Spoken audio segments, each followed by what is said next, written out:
السلام عليكم ورحمة الله وبركاته. ازيكم يا حبايبي؟ عاملين ايه؟ رمضان كريم. النهارده هعمل معاكم ممبار البوبس واللسان والطحال. هعمل معاكم ممبار البوبس بطريقة سهلة قوي وجميلة.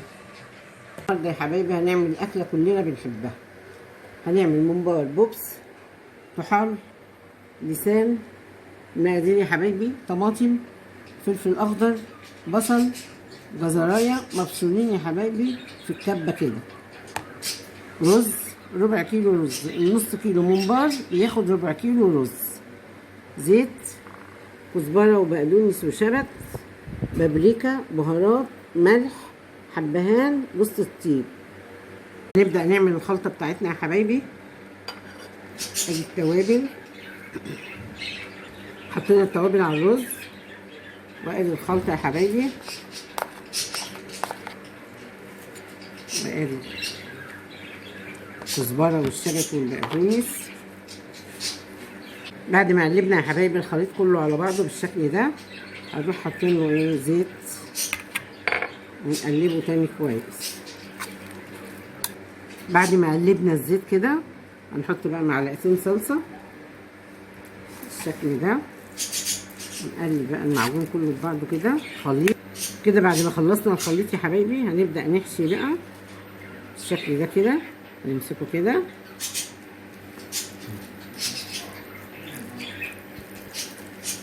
طبعا احنا عاملينه كله نايف نايف اهو. بعد ما حشينا ده كده يا حبايبي الرز بيبقى كده، ما بيبقاش مكبوس عشان خاطر ما يفرقعش في الحله. نمسكه بقى كده بالشكل ده. لازم تربطيه كده، البوبس بالذات لازم نربطه، لكن الممبار الساده اللي هو الصباع الكبير ما بنربطوش.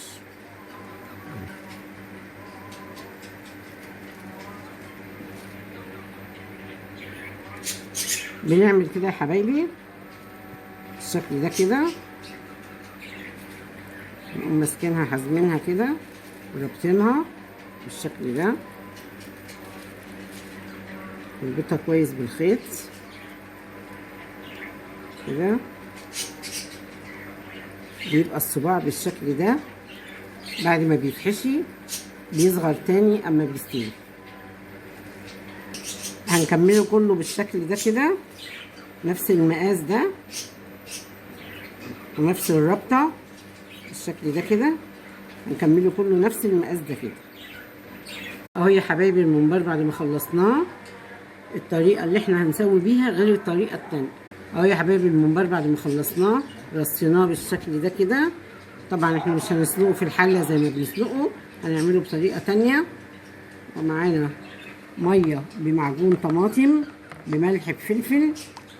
الطريقة دي هنسقيها اكنك بتسقي رز، طبعا مسخناها كويس على النار، وهنسقيها كده وهنروح نرفعها على النار، واول ما هتستوي هوريها اهو يا حبايبي. الممبار بعد ما حطيناه على النار وشرب الميه بتاعته ونزل الدسم بتاعه، هنحمره في نفس الخلطه بتاعته بالشكل ده، هنقلبه وهو في نفس الخلطه. طريقه جديده وجميله، بدل ما بنحطه في قلب الحله ويفكك مننا، لا بنسويه كده اكنك بتسقي رز بالظبط، يشرب ميته وتسيبيه الصوص بتاعه يتحمر فيه، ولا يجيب زيت ولا حاجه، الدسم اللي هينزل منه هيتحمر فيه كده. هنقصقصه يا حبايبي وهو بيتحمر كده بالشكل ده، نطلع منه بقى الخيط اللي احنا ربطناه بيه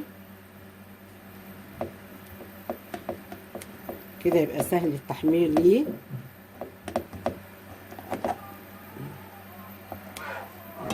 نبدأ يا حبايبي باللسان، طبعا احنا غاسلينه ومقطعينه بالشكل ده كده اهو.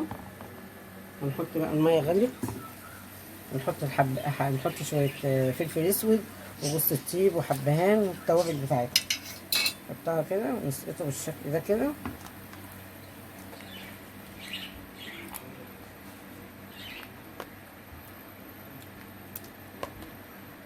كده هنسيبه يستلق، ولما يستلق اوريهم الخلطه بتاع اللسان يا حبايبي. هنعملها معلقة صغيرة مستردة، معلقة صغيرة صويا صوص، حبة فلفل اسود صغيرين، ليمونة، عصير الليمون كده بالشكل ده،